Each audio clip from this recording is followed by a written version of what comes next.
Coucou cocotte.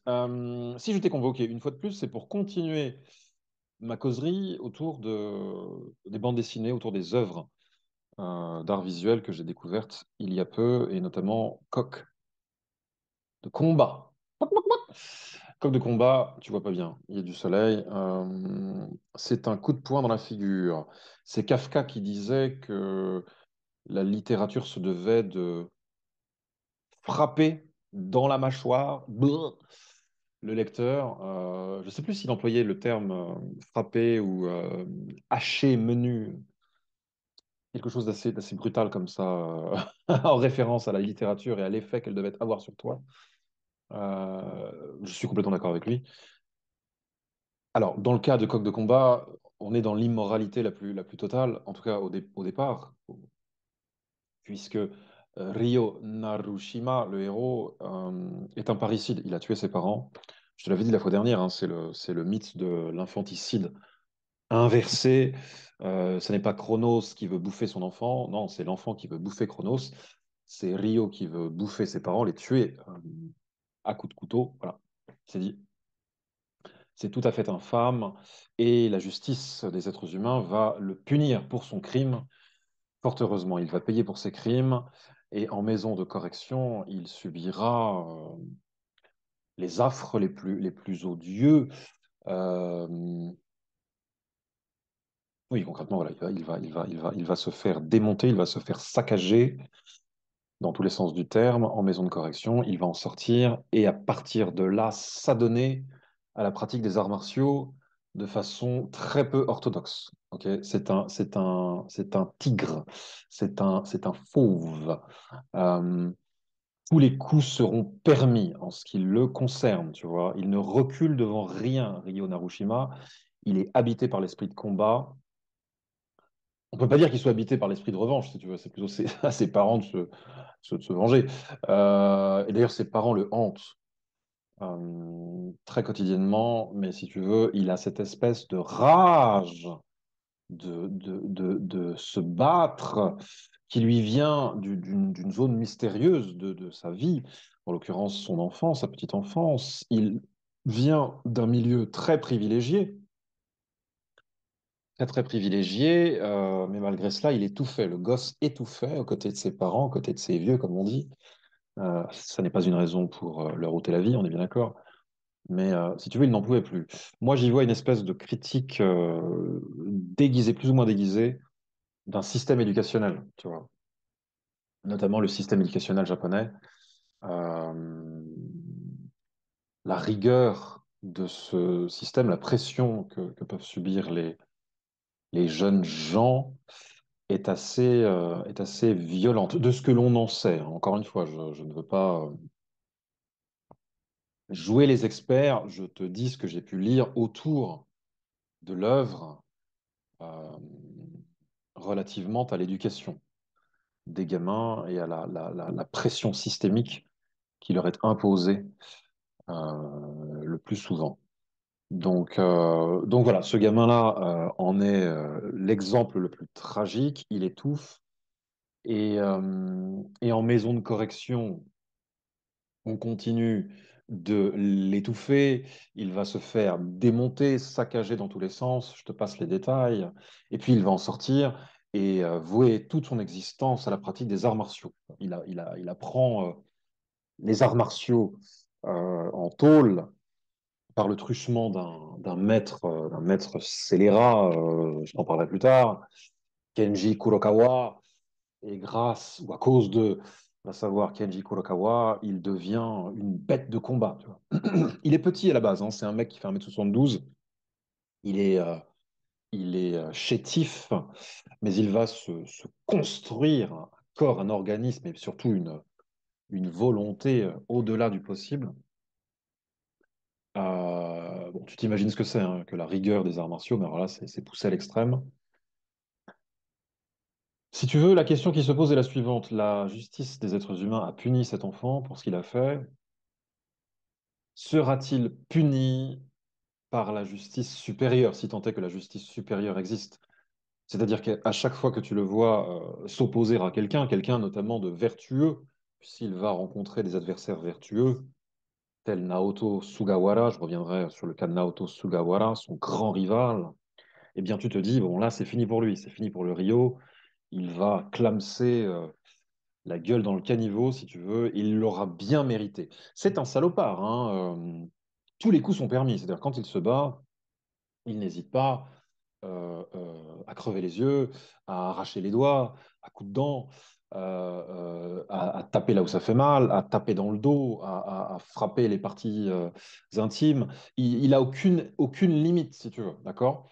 Euh, Tout en étant, et c'est ça qui est assez phénoménal avec lui, tout en étant stratégique. C'est-à-dire qu'il ne fait pas non plus n'importe quoi. Quand il est dos au mur, parce que l'adversaire est 100 fois plus grand que lui, 14 fois plus lourd, alors pas de pitié. Voilà, pas de pitié. Il le regrette. C'est-à-dire que quand il a commis des dégâts, une fois de plus irréparables, il a tendance à le regretter. Il est très mitigé sur le plan psychologique. Tu as envie de lui jeter des pierres à la gueule, mais pas que, pas que. Euh, Qu'est-ce que je voulais te dire d'autre à son sujet? Il est énorme, ce manga, il est énorme. Donc, justice cosmique, quoi. Y a-t-il une justice cosmique pour rétablir l'ordre naturel des choses? Tu ne tues pas tes parents, je veux dire. Qu'est-ce que ça veut dire? Euh, J'attends toujours que la justice cosmique tranche. Pour l'instant, ça n'est pas le cas. Il s'en tire plutôt bien, non pas avec les honneurs, mais il s'en tire. Il va, il va être, il va être conspué par le grand public, c'est-à-dire qu'il va se donner en spectacle euh, de manière professionnelle. Il va combattre de façon professionnelle dans des tournois, dans des championnats organisés par la télévision, si tu veux.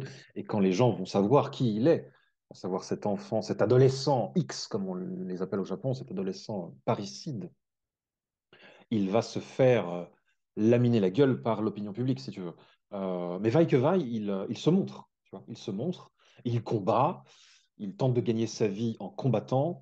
Euh, et il ne sait pas faire grand-chose d'autre, si ce n'est se prostituer, parce il va frayer avec les criminels, les criminels les plus aboutis, des milieux interlopes qu'il fréquente. Il va frayer avec ces gens-là, il va se prostituer auprès des femmes. Il a un rapport aux femmes qui est évidemment très rude. Quand je dis évidemment, c'est que voilà, il est rude avec tout le monde. Les femmes en prennent aussi pour leur grade. Je ne rentrerai pas dans les détails parce que je ne veux pas non plus tout te spoiler. C'est l'émission du spoil, hein, tu l'auras compris. Moi, je suis un grand spoiler. Donc, il ne s'agit pas de te gâcher ton plaisir. Au contraire, il s'agit de te pousser à manger certaines œuvres. Donc, voilà, je fais quand même gaffe à ce que je dis, ce que je ne dis pas. Pardon pour l'excès de spoil. Mais pour en revenir à sa relation aux femmes, sache une chose, c'est que sa sœur, Natsumi, euh, a un statut tout à fait différent à ses yeux. Natsumi n'est pas une femme comme les autres. Elle est différente à ses yeux et elle fait ressortir en lui la part d'humanité que l'on croyait ensevelie à jamais. Merci Natsumi. Natsumi va très mal aussi, hein. Forcément, je veux dire, son frère, comme il est irréparable, tu peux imaginer que ça a eu des conséquences dramatiques sur sa vie à elle. Voilà. Qu'est-ce que je voulais te dire d'autre? Donc, la télévision, le cinéma s'intéresse au gaillard. On se demande, mais qui est ce garçon-là qui ne cesse de gagner? Il ne cesse de gagner, si tu veux, combat après combat, face à des adversaires a priori supérieurs en tout point, sur le plan technique, sur le plan physique, physiologique, spirituel, tout ce que tu veux. Il a affaire à des maîtres, mais il parvient à les vaincre et c'est crédible, hein, c'est pas One Punch Man, tu vois, qui tabasse d'un seul coup de poing. Non, non, non, là, par contre, le Rio, il se la donne, tu vois, donc ça reste crédible. Et encore une fois, tous les coups sont permis, quitte à se faire exclure du ring. Euh, je voulais te lire quelque chose, parce que là, on va rentrer dans l'attraction. Pourquoi cet anti-héros dégueulasse est séduisant par ailleurs, sur le plan artistique? Je te dis pas que ça pourrait être ton pote, ça pourrait pas être mon pote, mais sur le plan artistique, sur le plan psychologique, pourquoi est-ce qu'il est séduisant? Pourquoi est-ce qu'il est... J'arrive. Alors, il y a deux notions dans les arts martiaux que je vais te lire, d'accord, et qui peuvent expliquer en partie l'attraction du personnage. Tsujigiri, pardon pour l'accent pourri. Tsujigiri, qu'est-ce que c'est Tsujigiri? À l'époque des samouraïs, il n'était pas rare que les pratiquants d'arts martiaux se perfectionnent dans la rue pour peaufiner une technique martiale ou essayer un nouveau sabre. En général, ils choisissaient des brigands ou des criminels pour parfaire leur art. Aujourd'hui encore, dans certains pays d'Asie, ces traditions martiales se perpétuent dans l'ombre avec quelquefois l'aval des autorités locales. Donc c'est ça, la pratique du tsuji-giri, c'est que tu te cherches des adversaires dans les milieux les plus difficiles pour éprouver ta valeur, pour éprouver ta force mentale notamment. Euh, la peur excite Ryo Nashimura, tu vois. C'est pas qu'il a pas peur. Encore une fois, hein, il est Grums, il fait 1,72 m. C'est pas qu'il a pas peur, mais la peur l'excite. Euh, c'est ce que j'appellerais le contre-instinct. Et ce contre-instinct-là est fascinant parce que tu te dis, mais comment ça? Je veux dire, quand moi je reculerais, lui, il avance. Il avance, il avance, il avance. Et il n'est pas suicidaire, tu vois. Il a cette volonté d'aller au bout de lui-même, voire plus loin. Et c'est dans le combat, dans cette violence ritualisée, qu'il parvient à aller au bout de lui-même, à faire sauter les verrous de ce qui lui est possible. Tsujigiri. Donc il tabasse, il tabasse, il tabasse du lascar, quoi. Tu vois, je te l'ai dit, il fraye parmi les lascars. Il est à un moment donné employé par un big boss, si tu veux, pour faire le ménage dans les affaires du big boss. Et il se met donc à bouffer du lascar, quoi, aux petits oignons. Donc ça, c'est Tsujigiri. Ensuite, tu as la pratique du dojo yaburi. Alors, le dojo yaburi, c'est quoi?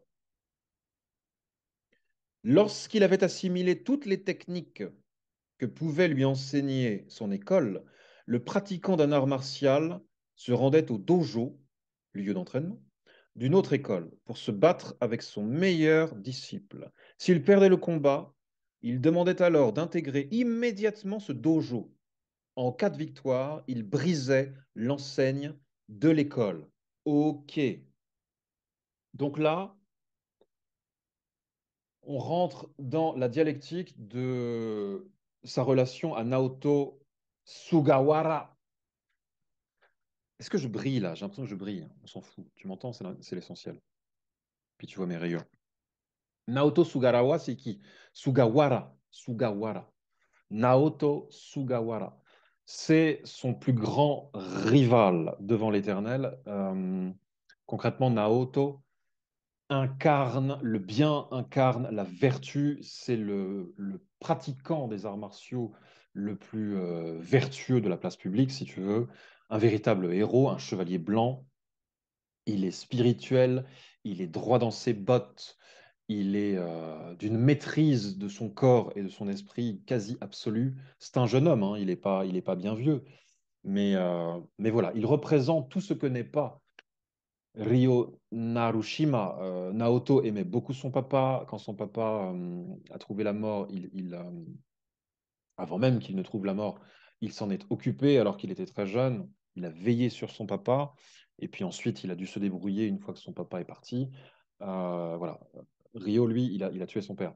Donc, et Ryo ne supporte pas ce que représente Naoto, forcément. L'ange du mal face à l'archange Gabriel, si tu veux. C'est un peu l'idée. Et donc, il va vouloir le provoquer. Provoquer, provoquer. Il faut savoir une chose, c'est que Naoto est poids lourd. Il est poids lourd dans sa discipline, euh, sachant que Ryo est poids léger. Donc déjà, tu te dis, c'est pas possible, ils peuvent pas se rencontrer.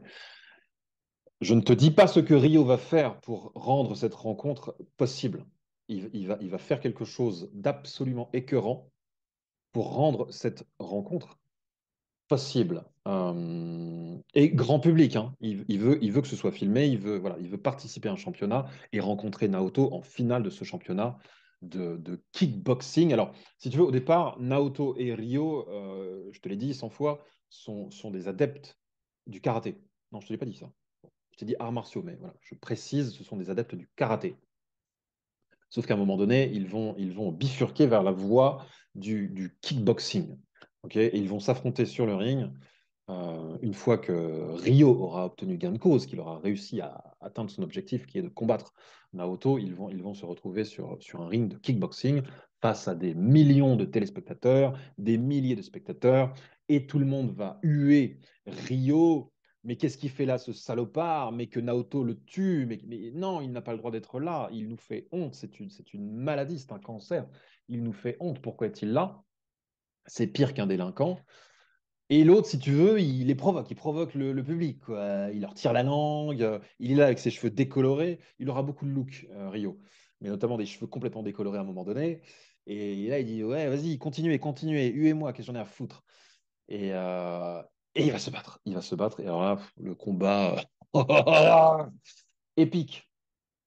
Ce que je peux te dire, sans te révéler l'issue de ce combat, c'est qu'ils vont se battre à nouveau dans un tout autre contexte. C'est-à-dire qu'ils vont se battre dans l'ombre après s'être affrontés dans la lumière, à l'abri des regards, histoire d'en finir l'un avec l'autre. Et c'est pareil, je te dis pas ce qui va se passer. Je ne dirai rien, mon ami. Donc, pourquoi l'attraction? Qu'est-ce que j'ai noté? Ce qui rend Rio attirant, donc, comme je te l'ai dit, c'est la peur. Son rapport à la peur l'excite. C'est contre-instinctif à souhait et ça nous fascine de voir quelqu'un finalement capable d'éprouver de la joie à l'idée de se faire du mal, tu vois. Parce que c'est une qualité à acquérir. Si tu veux ressentir de la joie à l'idée de te faire casser la gueule, eh bien, tu ripostes avec d'autant plus de panache, je pense. Tu ripostes avec d'autant plus de panache. La peur ne te paralyse pas. Euh, et encore une fois, hein, il en a vécu des vertes et des pas mûres à la maison de correction.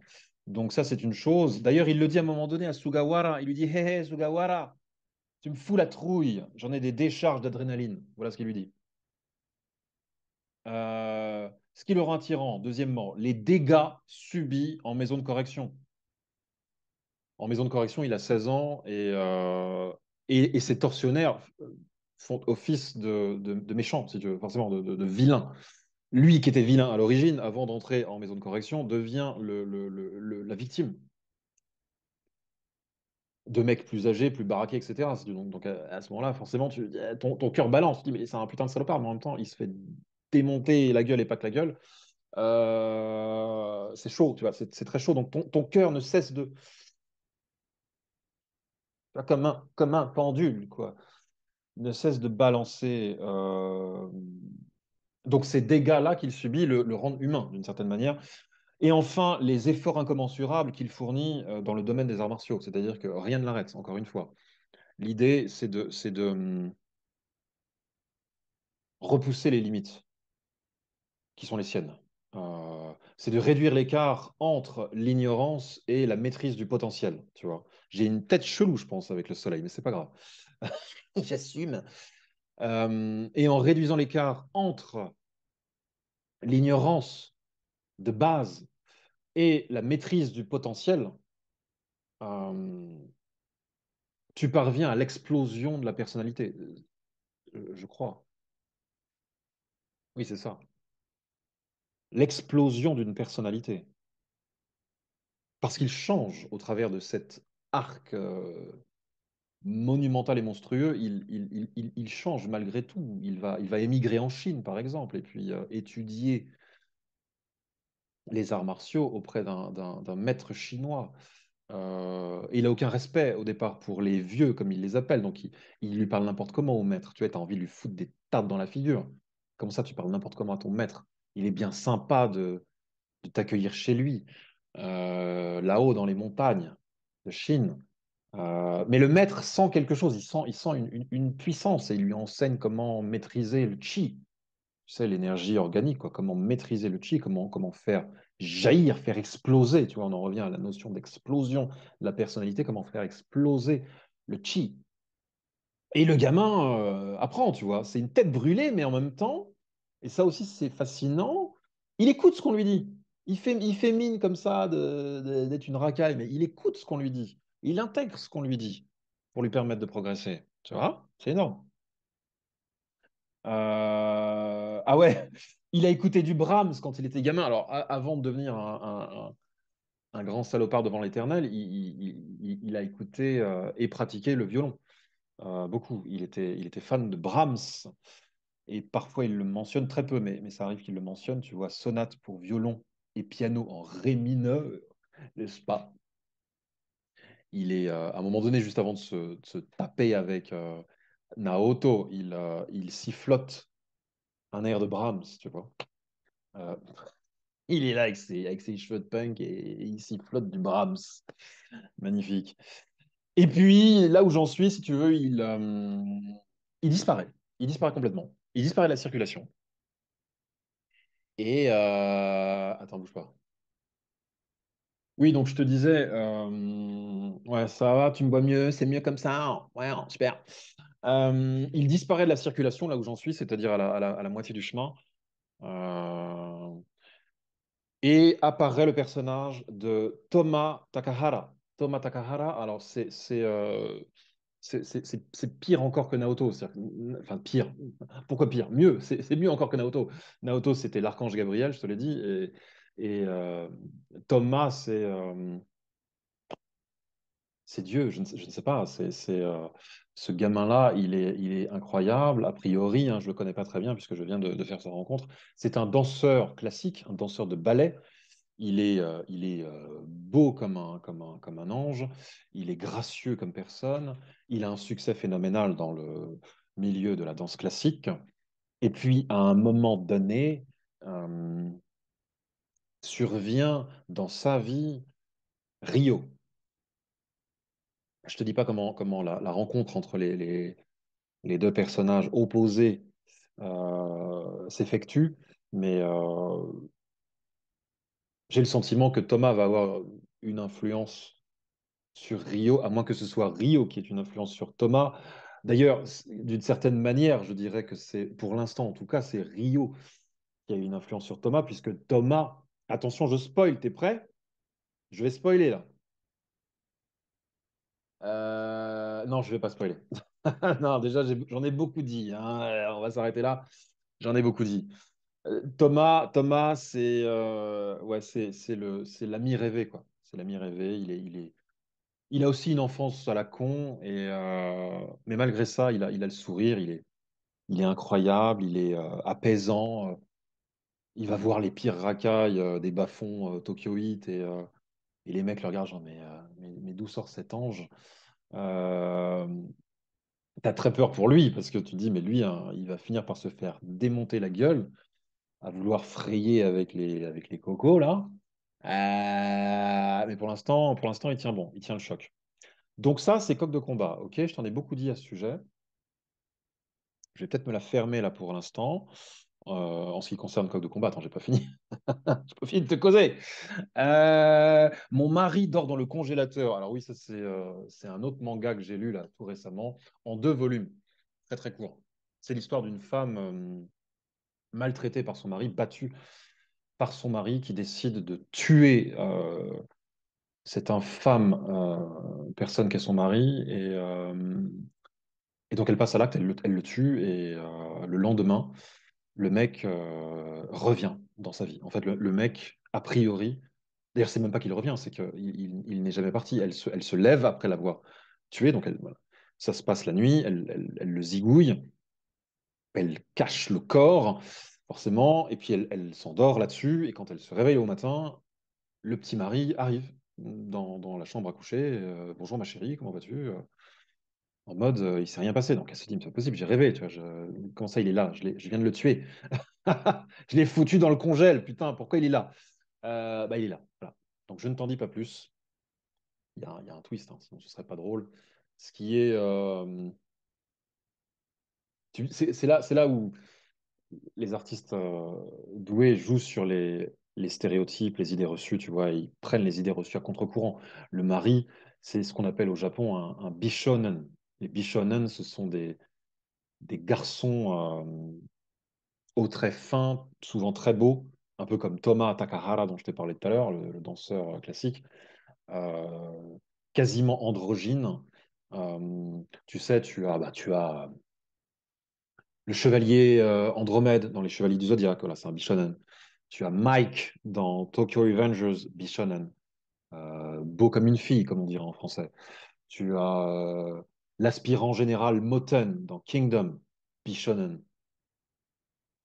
Voilà, tu as donc ce garçon-là, ce tortionnaire domestique qui bat sa femme, qui semble être bipolaire en plus, parce que le lundi, il va la battre, et puis le mardi, ça va être mon amour, qu'est-ce que je t'aime, etc. Et je t'offre monts et merveilles. Et donc la femme, elle sait plus sur quel pied danser. Cette jolie petite brunette ne sait plus sur quel pied danser. Ils sont jeunes en plus, ils ont 25 piges. Tu vois. Waouh, quoi, c'est cauchemardesque. Mais le mari ne veut pas mourir. En fait, le lendemain, il est là, tout pimpant, tout frais, tout beau, et la femme ne comprend pas ce qui lui arrive, l'héroïne. Donc j'ai lu ça, je t'en dis pas plus. Et puis il y a 47 cordes. Alors 47 cordes, c'est français, c'est Timothée Le Boucher qui l'a signé, un scénariste et dessinateur de bande dessinée jeune et doué. Alors, bouge pas. 47 cordes, c'est ça? Tu vois, c'est un bon petit pavé, et ça n'est que le tome 1. J'attends la suite avec impatience, elle n'est pas encore sortie. C'est l'histoire d'Ambroise, oui c'est ça, Ambroise, Ambroise Kaya. Son nom c'est Ambroise, oui, son prénom c'est Ambroise, il me semble. Qui est harpiste. Il est harpiste dans un orchestre, forcément. En fait, il vient d'entrer, il vient d'intégrer cet orchestre. Il rêve de devenir le meilleur possible. Il n'est pas en compétition contre les autres, mais voilà, au moins en compétition contre lui-même. Il fait la connaissance d'une femme tout à fait étonnante, tout à fait sulfureuse.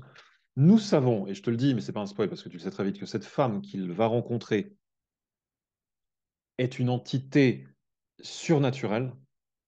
Elle a, elle a pour pouvoir magique de changer d'apparence au gré de sa volonté. Elle peut prendre n'importe quelle apparence de femme, c'est-à-dire elle va jalonner la vie d'Ambroise sous différentes formes, sous différents visages, sous différentes personnalités féminines.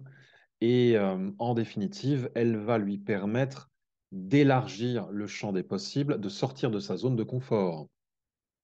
Non pas tant d'en sortir, d'élargir sa zone de confort, elle va le mettre au défi de devenir le meilleur harpiste possible et le meilleur être humain possible, hein, parce qu'au-delà de son rapport à la harpe, il y a son rapport aux autres. C'est quelqu'un qui est très coincé, qui fait tout le temps la gueule.